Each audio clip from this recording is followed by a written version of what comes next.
Hang बचपन से ही एक म्यूटेंट था और उसके पैर एक सामान्य इंसान के पैरों से बिल्कुल अलग थे। उन्हीं पैरों की वजह से उसे अविश्वसनीय गति से दौड़ने की शक्ति मिली हुई थी, लेकिन वह अपनी पूरी जिंदगी एक अलग म्यूटेंट की तरह नहीं जीना चाहता था। वो एक सामान्य इंसान की जिंदगी चाहता था। इसी कारण उसने एक ऐसा सीरम तैयार किया जो उसकी म्यूटेशन को खत्म करके उसे एक साधारण इंसान में बदल सकता था। लेकिन जैसे ही उसने वो सीरम अपने पैरों में इंजेक्ट किया, उसके पैर अचानक एक सामान्य इंसान जैसे हो गए। हालांकि कुछ ही पलों बाद उसके शरीर के अंदर अजीब बदलाव शुरू होने लगे। उसके पैर पहले से भी ज्यादा बड़े, तेज और खतरनाक बनने लगे। उसी समय उसका पूरा शरीर बदलकर नीले रंग के एक भयानक जानवर जैसा रूप लेने लगा। ये कहानी द्वितीय विश्व युद्ध के समय की है, जहां नाजी सैनिक अमेरिकियों को 2 समूहों में बांट रहे थे। उन्हीं लोगों के बीच एक माँ और उसका छोटा बेटा भी मौजूद था। लेकिन जब उस बच्चे को उसकी माँ से अलग किया गया तो वो इस दर्द को सहन नहीं कर पाया। वो अपनी माँ तक पहुँचने के लिए बेतहाशा अपना हाथ उसकी तरफ बढ़ाने लगा। लेकिन ये लड़का कोई साधारण बच्चा नहीं था,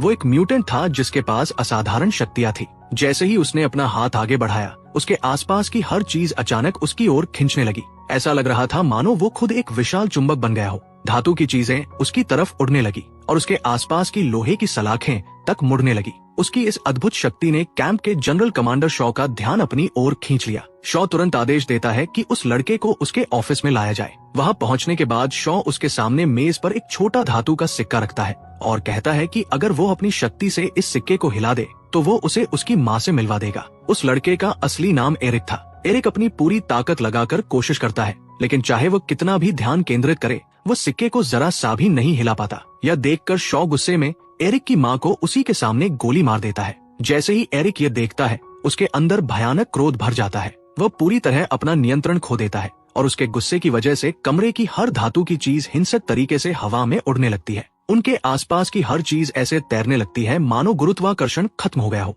शॉ एरिक की असली शक्ति देखकर डर जाता है और तुरंत वहां से भाग निकलता है। इसी बीच 1944 में एक और छोटे लड़के का परिचय होता है जिसका नाम चार्ल्स है। वह भी एक म्यूटेंट है और उसके पास बेहद शक्तिशाली टेलीपैथिक क्षमताएं हैं। एक रात जब चार्ल्स पानी पीने के लिए उठता है तो उसे अपने घर में एक अनजान लड़की छिपी हुई मिलती है। उस लड़की की पूरी त्वचा नीले रंग की होती है और उसका नाम मिस्टिक है। धीरे धीरे दोनों के बीच गहरी दोस्ती हो जाती है और वे भाई बहन की तरह साथ रहने लगते हैं। 18 साल बाद एरिक अब बड़ा हो चुका है और उसने अपनी माँ की मौत के जिम्मेदार हर इंसान को मारने की ठान ली है। उसका कमरा अपने दुश्मनों की तस्वीरों से भरा हुआ है। वह एक एक करके उन सभी का शिकार करना चाहता है और उनकी जान लेना चाहता है। उसी समय एक और महत्वपूर्ण किरदार का परिचय होता है जिसका नाम मोइरा है। मोइरा असल में एक CIA एजेंट है जिसे एक अमेरिकी कर्नल पर शक हो जाता है। अपनी शंका की पुष्टि करने के लिए वो चुपचाप उसका पीछा करती है। वो कर्नल आखिरकार शॉ से मिलने पहुंचता है। शॉ खुद भी एक म्यूटेंट है जिसके पास अलग अलग प्रकार की ऊर्जा को अवशोषित करने की शक्ति है।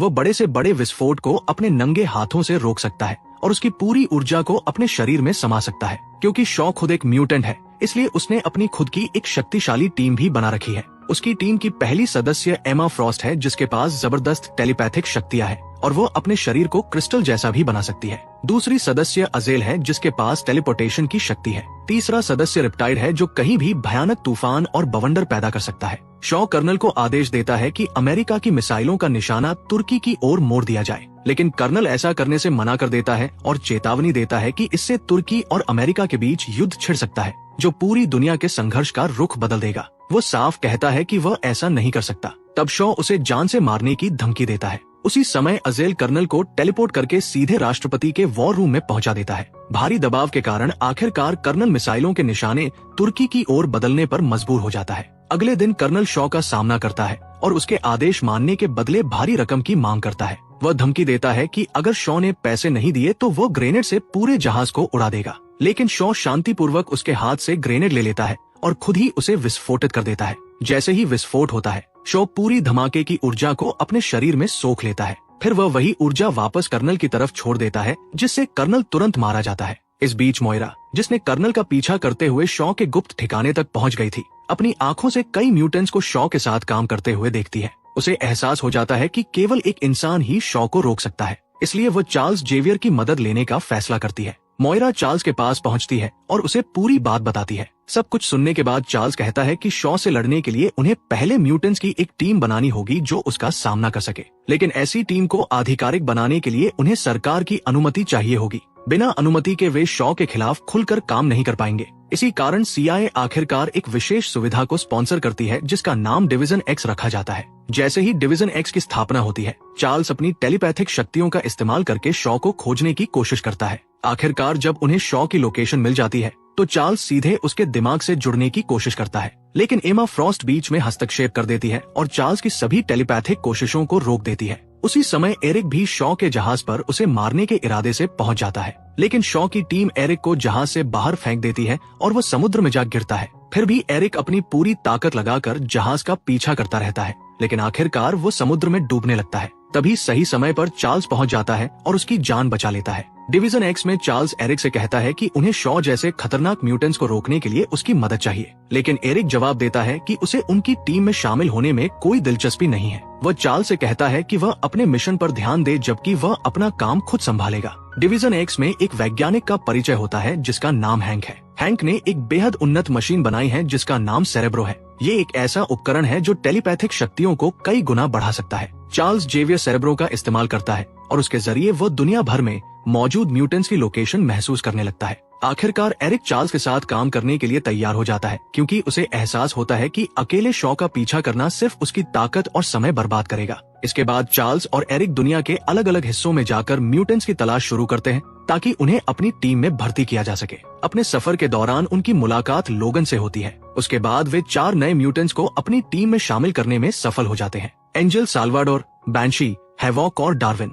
इन सभी के पास अलग अलग अनोखी शक्तियां हैं। ये सभी युवा और अनुभवहीन म्यूटेंट्स हैं जिन्हें अभी तक अपनी शक्तियों की पूरी सीमा, अपनी ताकत और कमजोरियों का सही अंदाजा नहीं है। चार्ल्स उन्हें ट्रेनिंग देना शुरू करता है और सिखाता है कि अपनी शक्तियों को सही तरीके से कैसे नियंत्रित और इस्तेमाल किया जाए। उसी दौरान चार्ल्स एरिक की शक्तियों को बेहतर बनाने में भी उसकी मदद करता है। एरिक के पास चुंबकीय क्षेत्रों को नियंत्रित करने और धातु की चीजों को अपनी इच्छा से चलाने की शक्ति है। एक समय चार्ल्स एरिक से दूर खड़े एक सैटेलाइट डिश को मोड़ने के लिए कहता है। एरिक कहता है कि वह बहुत दूर है, लेकिन फिर भी वह अपनी शक्ति से उसे मोड़ने की कोशिश करता है। बार बार कोशिश करने के बावजूद वह असफल हो जाता है। तब चार्ल्स उससे कहता है कि वह अपनी शक्तियों का इस्तेमाल केवल गुस्से के सहारे कभी न करे। वह समझाता है कि उसे अपने अंदर प्यार और गुस्से दोनों को साथ मिलाना होगा, क्योंकि तभी उसकी शक्तियां अपनी असली सीमा तक पहुंच पाएंगी। चार्ल्स की ये बातें एरिक को भीतर तक प्रभावित कर देती है। चार्ल्स की सलाह को गंभीरता से लेते हुए एरिक एक बार फिर ध्यान केंद्रित करता है और इस बार वो आखिरकार सफल हो जाता है।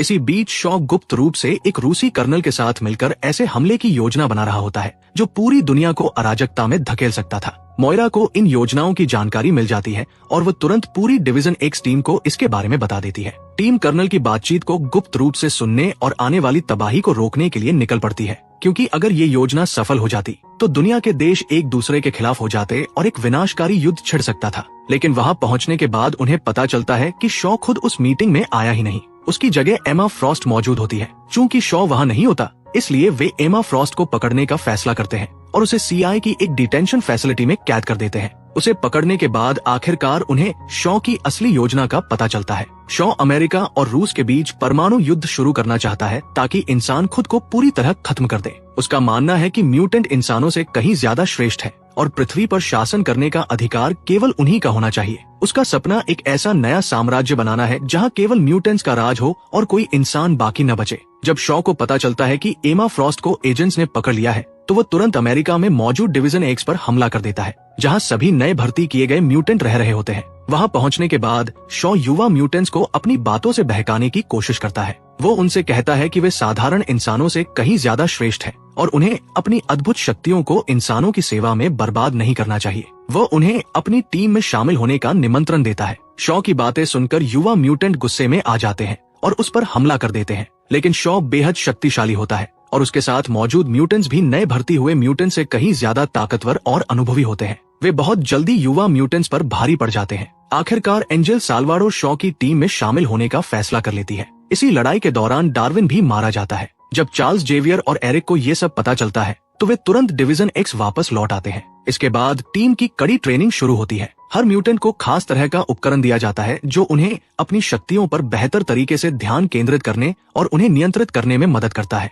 इसी दौरान मिस्टिक और हैंक एक दूसरे के करीब आने लगते हैं। दोनों ही अंदर से सामान्य इंसानों की तरह जीना चाहते हैं, क्योंकि उन्हें म्यूटेंट बनकर जीना पसंद नहीं है। इसी कारण हैंक मिस्टिक के खून पर प्रयोग करना शुरू कर देता है। आखिरकार वह मिस्टिक को बताता है कि उसने एक ऐसा फॉर्मूला तैयार कर लिया है जो उनकी म्यूटेंट शक्ल को बदलकर फिर से इंसानों जैसा बना सकता है। लेकिन मिस्टिक उस फॉर्मूले का इस्तेमाल करने से मना कर देती है। वो हैंक से कहती है कि वह जैसी वास्तव में है उसी रूप में खुश है और अपनी म्यूटेंट पहचान को पूरी तरह स्वीकार करती है। वह कहती है कि अगर हैंक खुद को बदलकर इंसान बनना चाहता है तो वह ऐसा करने के लिए स्वतंत्र है। मिस्टिक की बातों से प्रभावित होने के बावजूद खुद को बदलने की चाह में हैंक आखिरकार उस फॉर्मूले को अपने शरीर पर आजमाने का फैसला करता है। शुरुआत में यह प्रयोग सफल दिखाई देता है और कुछ समय के लिए वह पूरी तरह सामान्य इंसान जैसा दिखने लगता है, लेकिन जल्द ही यह परिवर्तन भयानक रूप ले लेता है। उसका पूरा शरीर बदलकर एक विशाल नीले रंग के जानवर जैसे रूप में बदल जाता है। हालांकि उस सीरम में मिस्टिक का डीएनए भी मौजूद था, इसलिए हैंक की शारीरिक शक्तियां पहले से कहीं ज्यादा बढ़ जाती है।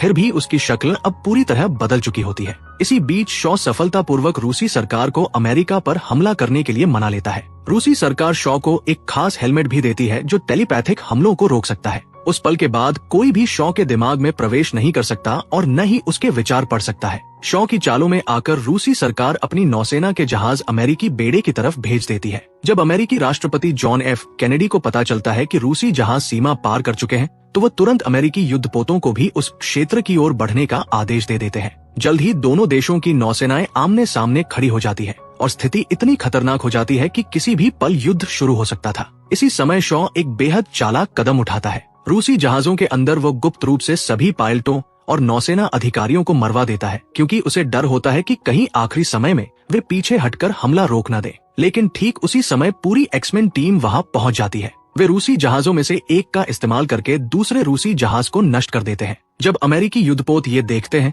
तो वे हैरान हो जाते हैं और सोचने लगते हैं कि आखिर रूसी अपने ही जहाज को क्यों नष्ट करेंगे। इसी भ्रम के कारण अमेरिकी नौसेना पीछे हटने और उस क्षेत्र से दूर जाने का फैसला कर लेती है। इस तरह एक बहुत बड़ी वैश्विक तबाही टल जाती है। लेकिन संघर्ष अभी खत्म नहीं हुआ था। एरिक अब भी शॉ के लिए अपने अंदर भयानक नफरत रखता है, क्योंकि शॉ ने उसकी माँ को उसकी आंखों के सामने मार डाला था। एरिक अब अपने गुस्से को नियंत्रित नहीं कर पाता, इसलिए वह सीधे शॉ की पनडुब्बी की तरफ बढ़ता है ताकि आखिरकार उसे मार सके। उसी समय शॉ की म्यूटेंट टीम और चार्ल्स जेवियर की टीम के बीच एक भयंकर लड़ाई शुरू हो जाती है। अपनी जबरदस्त टेलीपैथिक और चुंबकीय शक्तियों का इस्तेमाल करते हुए एरिक पूरी पनडुब्बी को समुद्र से बाहर उठा लेता है और उसे जमीन पर फेंक देता है। इसके बाद सभी म्यूटेंट एक दूसरे से बेहद हिंसक लड़ाई करने लगते हैं। उसी समय चार्ल्स एरिक को रोकने की कोशिश करता है।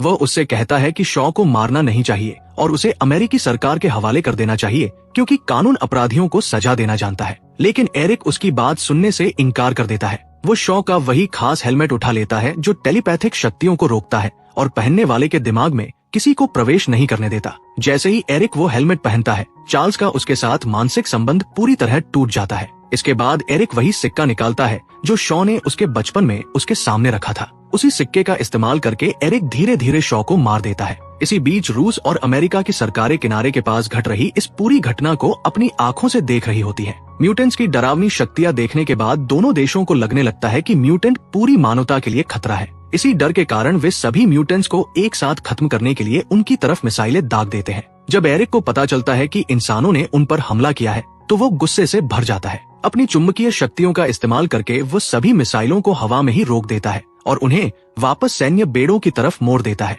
उसका इरादा इंसानों को मार डालने का होता है। मोइरा पास खड़ी ये सब अपनी आंखों से देख रही होती है। जो कुछ हो रहा था उसे और सहन न कर पाने के कारण वो बंदूक उठा लेती है और खुद एरिक को मारने की कोशिश करती है। लेकिन एरिक अपनी शक्तियों का इस्तेमाल करके गोलियों को खुद से दूर मोड़ देता है। हालांकि इस अफरातफरी में एक गोली गलती से सीधे चार्ल्स जेवियर की रीढ़ की हड्डी में जा लगती है। इस वजह से चार्ल्स गंभीर रूप से घायल हो जाता है। एरिक तुरंत चार्ल्स के पास भाग कर आता है और बहुत सावधानी से उसकी पीठ से गोली निकालता है। शुरुआत में एरिक मोइरा पर गुस्सा करता है, क्योंकि उसे लगता है कि उसके सबसे करीबी दोस्त की हालत के लिए वही जिम्मेदार है। लेकिन चार्ल्स एरिक से कहता है कि जो हुआ उसके लिए मोइरा दोषी नहीं है। ये सुनकर एरिक को एहसास होने लगता है कि कहीं न कहीं असली गलती शायद उसी की थी। उसे समझ आने लगता है कि चार्ल्स को गोली इसलिए लगी क्योंकि उसने खुद हिंसा का रास्ता चुना था। अब ये पूरी तरह साफ हो जाता है कि चार्ल्स और एरिक की सोच और भविष्य के लिए उनके सपने पूरी तरह अलग हैं। एरिक मानता है कि म्यूटेंट्स को इंसानों से ऊपर उठकर अपनी शक्तिशाली सभ्यता बनानी चाहिए और इंसानों के उन्हें खत्म करने से पहले खुद मानवता को नष्ट कर देना चाहिए।